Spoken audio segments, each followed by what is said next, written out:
The sun had barely risen over the crowded streets of Lagos when 10-year-old Obinna found himself alone, clutching a small bag containing his only possessions. The day before, his world had been shattered. His parents, who had come to Lagos with dreams of a better life, were gone in an instant. He had no relatives nearby and no money to his name, only the faint memory of his parents' embrace. Homeless, hungry, and scared, Obinna wandered the noisy streets.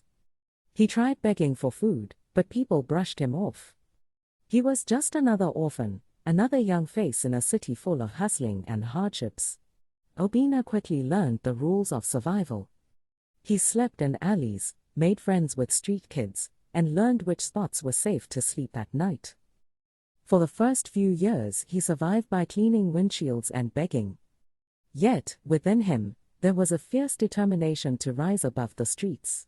By age 13, Obinna had become savvy. He noticed people bought certain things: biscuits, snacks, even phone accessories. With some small change he saved, he bought a few items and tried selling them on street corners. To his amazement, people bought from him. He learned quickly: the right smile, the right price, and people were willing to buy anything. His talent for negotiation grew, and he learned the art of networking, making friends with vendors, getting products at discounts. By the time he was 18, Obinna was selling electronics, managing to keep himself fed, and even save a little. His reputation grew among Lagos traders as a young man of promise, someone who might go far. At 20, Obinna's dream became a reality. He opened his own small electronics shop. Within a few years, he was running 2 stores, and he was known throughout the marketplace.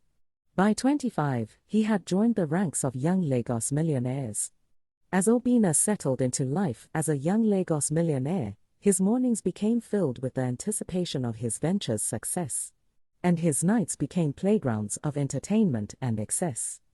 Wealth brought him freedom, but also temptations that came with no warnings. At first, he thought he had control.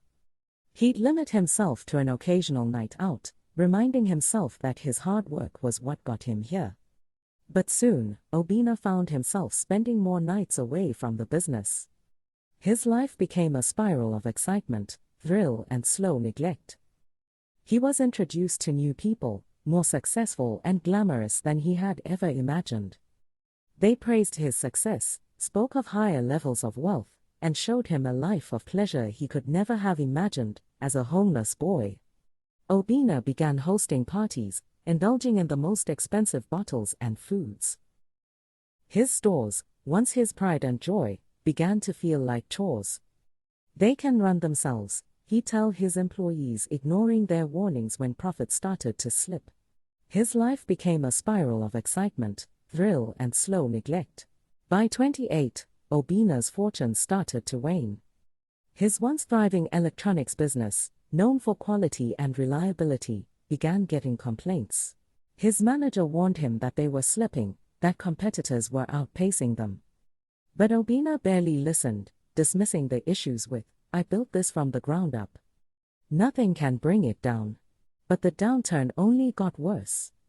His business started to accumulate debt. He took loans to cover losses, confident that his luck would turn around. And, seeking an escape from his troubles, he turned to gambling, doubling down on his vices and making reckless investments. Drugs, which had once been a weekend indulgence, became part of his daily routine. They numbed his worries and quieted the voices warning him that he was heading down a dangerous path. As he reached his mid-30s, Obinna was a shadow of his former self, a mere whisper of the vibrant and ambitious man he once was. The insidious grip of drugs had consumed his vitality, leaving his mind shrouded in a relentless fog of addiction and despair. The friends who had once flocked to him had gradually disappeared, leaving him isolated and disillusioned. One fateful evening, he found himself in a grimy, poorly lit bar, desperately attempting to borrow money from strangers.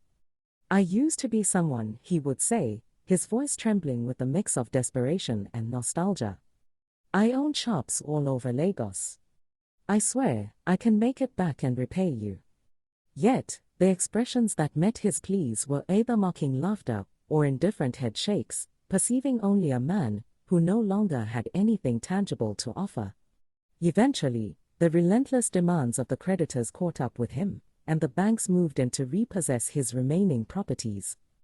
Stripped of his possessions and without a penny to his name, Obinna aimlessly wandered the streets, enveloped in a cloud of hopelessness. His footsteps instinctively led him back to the very part of town where he had once roamed as a homeless boy, a poignant reminder of his humble beginnings. At the age of 40, the promise and potential that had once defined him were long gone. Obinna was no longer the rising star he had been. Instead, he was a man broken by the harsh toll of his choices, living out a reality he never imagined for himself. Months passed, and Obinna roamed the city of Lagos, his former life now just a bitter memory. As he walked past stores he once owned, he felt the sharp pangs of regret and shame. Every corner reminded him of who he once was and who he had become. One day, he ran into Chidi, an old friend from his early days on the street, who had also become successful but had lived a disciplined life. Chidi barely recognized him, his old friend now gaunt and unkempt. When Chidi offered him food and a place to stay, Obinna's pride initially resisted. But as he looked at his own reflection in a cracked shop window, he saw only a hollow, broken man staring back at him. Humbled, he accepted Chidi's offer and began to reflect on the choices he had made. The loss, the despair, the missed opportunities, every mistake became clearer as he spoke with Chidi and recounted his story. Sitting on a bench one evening, Obinna realized that his downfall had not been caused by bad luck or the whims of the city. It was his own choices, his neglect, his recklessness, his abandonment of discipline, that had brought him here. Success, he understood, wasn't just about the rise but the ability to maintain the principles and humility that guided him in the beginning. He felt an intense pain for the young boy he once was, the boy who had dreamed of greatness but hadn't protected his own heart.